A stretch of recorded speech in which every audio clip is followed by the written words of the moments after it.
Hello दोस्तों, आज मैं एक्सप्लेन करने जा रहा हूँ वेडनेसडे के एपिसोड नंबर 3 की कहानी। पिछले एपिसोड के लास्ट में हमने देखा था कि वेडनेसडे को सीक्रेट लाइब्रेरी के अंदर कोई पकड़ लेता है। इस एपिसोड में हमको पता लगता है कि ये लोग कोई और नहीं बल्कि बियंका और उसके साथी होते हैं, जिन्होंने ये वेडनेसडे को बांध कर रख दिया है। बियंका उससे पूछती कि इस सीक्रेट लाइब्रेरी का पता आखिर तुमको कैसे चला।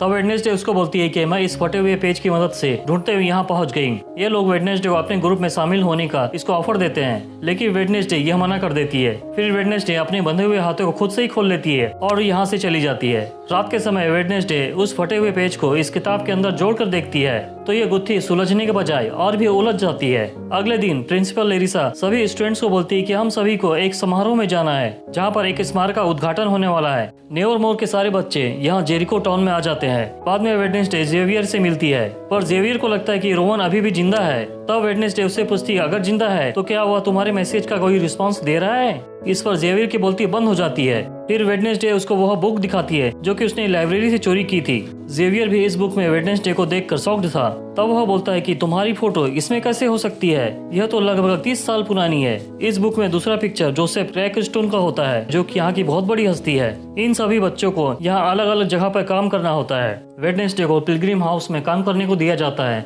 यहाँ पर वेडनेसडे और उसके साथियों को 1625 के आसपास का पिलग्रिम हाउस दिखाया जाता है और मिस्ट्रेस उनको बताती है कि जोसेफ क्रैकस्टोन ने सबसे पहले इस टाउन को बसाया था। यह सब सुनने के बाद वेडनेसडे पिलग्रिम वर्ल्ड के मीटिंग हाउस में जाना चाह रही थी, पर मिस्ट्रेस साफ साफ मना कर देती है। वहीं दूसरी तरफ इनिद एजाक्स के साथ काम कर रही थी और उसके साथ काफी खुश लग रही है। बाहर में पिलग्रिम वर्ल्ड के कुछ लड़के यूजिन को बेवजह परेशान कर रहे होते हैं। तभी वहाँ पर वेडनेसडे आ जाती है और यूजिन को बचा लेती है और वे तीनों लड़के डर कर यहाँ से भाग जाते हैं। अब वेडनेसडे यूजिन की खराब हुई हालत को ठीक करती है और उससे मदद मांगती है। अब वेडनेसडे चोरी छुपे यूजिन को अपने साथ लेकर मीटिंग हाउस में चली जाती है और यूजिन को बाहर छोड़ देती है यहाँ की पहरेदारी करने के लिए। वेडनेसडे को इस हाउस के अंदर एक पेंटिंग दिखाई देती है जिसमें क्रैकस्टोन होता है और उसके जैसे दिखने वाली लड़की भी होती है। इसके हाथ में एक किताब थी। यहाँ के शोकेस में एक बहुत पुरानी किताब मिलती है। जब वो इस किताब को खोल कर देखती है तो पता लगता है कि यह नकली है। तभी मिस्ट्रेस यूजिन को पकड़कर यहाँ आ जाती है और वेडनेसडे से पूछती है कि तुम आखिर यहाँ क्या कर रही हो। तब वेडनेसडे उससे पूछती है कि असली मीटिंग हाउस कहाँ पर है जो इस पेंटिंग में दिखाई दे रहा है, लेकिन मिस्ट्रेस को इस बारे में कुछ भी पता नहीं था। दूसरी तरफ एजाक्स इनिद से डेट में जाने के लिए पूछता है तो इनिद की खुशी का कोई ठिकाना ही नहीं रहता है। फिर वेडनेसडे टायलर के पास जाती है, शायद टायलर को इस बारे में कुछ पता हो। वेडनेसडे टायलर को एक पुराना नक्शा दिखाते हुए पूछती है कि पिलग्रिम का पुराना मीटिंग हाउस कहाँ पर है। टायलर उसको इसकी लोकेशन तो बता देता है, पर वह मीटिंग हाउस अब खंडर हो चुका है। फिर वेडनेसडे उस जंगल के अंदर चली जाती है तो उसे वह खंडर दिखाई देता है और वह उसके अंदर जाती है तो उसे एक बूढ़ा आदमी मिलता है जिसने एक दुकान से एक कैमरा चुरा लिया था। वह बूढ़ा आदमी बोलता है कि ये मेरा घर है और तुम यहाँ पर क्या करने आई हो, लेकिन वेडनेसडे के पास थिंग होता है जो इस बूढ़े आदमी को डरा कर भगा देता है। वेडनेसडे को यहाँ पर ढूंढने पर भी कुछ नहीं मिलता। अब वेडनेसडे यहाँ से जाने वाली होती है तभी उसको विजन आने लगते हैं। इसके विजन में सन 1600 की आसपास की घटना को दिखाया जाता है जहाँ पर गाँव वाले इसके जैसे दिखने वाली एक लड़की को जलाने वाले हैं। इस लड़की का नाम गुडी एडम्स होता है। जोसेफ क्रैकस्टोन और उसके आदमी गुडी एडम्स और उसकी पूरी फैमिली को इस मीटिंग हाउस के अंदर बंद कर देते हैं और क्रैकस्टोन सभी गाँव वाले को इस घर में आग लगाने के लिए उकसाता है। इसके माता पिता गुडी एडम्स को बोलते हैं कि तुम यहाँ से भाग जाओ क्योंकि तुम्हारा जिंदा रहना बहुत ही जरूरी है। फिर गुडी एडम्स यहाँ से निकल कर भाग जाती है और यह मीटिंग हाउस जलकर राख हो जाता है। फिर गुडी एडम्स वेडनेसडे के पास आकर बोलती है कि वह हमारी पूरी फैमिली को मार डालेगा। इतना सब देखने के बाद वेडनेसडे अपने विजन से बाहर आ जाती है। अब वेडनेसडे को पता चल चुका है कि गुडी एडम्स उसके 400 साल पहले की पूर्वज है। फिर यहाँ वेडनेसडे को वही अजीब सा क्रिएचर दिखाई देता है जो कि यहाँ से भाग जाता है तो वेडनेसडे उसकी कदमों के निशान को देखते हुए उसका पीछा करने लगती है, लेकिन वह कदमों के निशान आगे जाकर इंसान के कदमों के निशान में बदल जाते हैं। यह देखकर वेडनेसडे काफी हैरान थी। तभी यहाँ पर जेवियर आ जाता है जो उससे पूछता है कि तुम यहाँ पर कैसे। तब वेडनेसडे उसको बोलती है कि यह क्रिएचर असल में एक इंसान है और साथ में उसे अपने विजन वाली बात भी बताने लगती है कि जोसेफ क्रैकस्टोन ने एक पूरी फैमिली को जलाकर मार डाला। तब जेवियर उसको बोलता है कि यह बात तो 400 साल पुरानी है और उस पुरानी बात से आज की बात से कोई लेना देना नहीं है,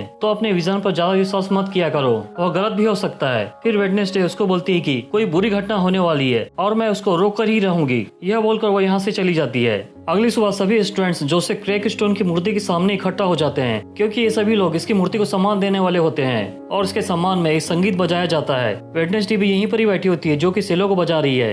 तभी यहाँ पर थिंग सबकी नजरों से छुपकर उस मूर्ति की चारों तरफ आग लगा देता है, क्योंकि इस मूर्ति की चारों तरफ पानी के बदले तेल होता है। इतनी तेज आग की लपटें देखकर सभी स्टूडेंट्स डर कर इधर उधर भागने लगते हैं और साथ में ही काशी की मूर्ति गर्म होने लगती है। लेकिन फिर भी वेडनेसडे को इस बात से कोई फर्क ही नहीं पड़ रहा था और वह सेलो को लगातार बजाते रहती है जब तक यह पुतला आग की गर्मी से गल नहीं जाता। इस घटना से प्रिंसिपल लेरिसा काफी गुस्सा हो गई थी और वेडनेसडे को अपने ऑफिस में बुलाकर डांटने लगती है। यहाँ पर वेडनेसडे प्रिंसिपल को वही बात बोलती है जो उसने जेवियर को बोली थी। तो प्रिंसिपल लेरिसा उसको बोलती कि पुरानी बातों को कुरेदने से कोई फायदा नहीं, हम सभी के साथ रिलेशन ठीक करने में लगे हैं और तुम इसे बिगाड़ रही हो। फिर यह सब सुनने के बाद वेडनेसडे यहाँ से चली जाती है। बाद में हमें पता चलता है कि फाउंटेन में गैसोलीन डालने वाला थिंग था जो कि उसने वेडनेसडे के इशारे पर किया था। फिर हम उस बूढ़े आदमी को देखते हैं जो कि पुराने मीटिंग हाउस में बैठकर उस कैमरे में बैटरी लगाकर चलाने की कोशिश कर रहा था।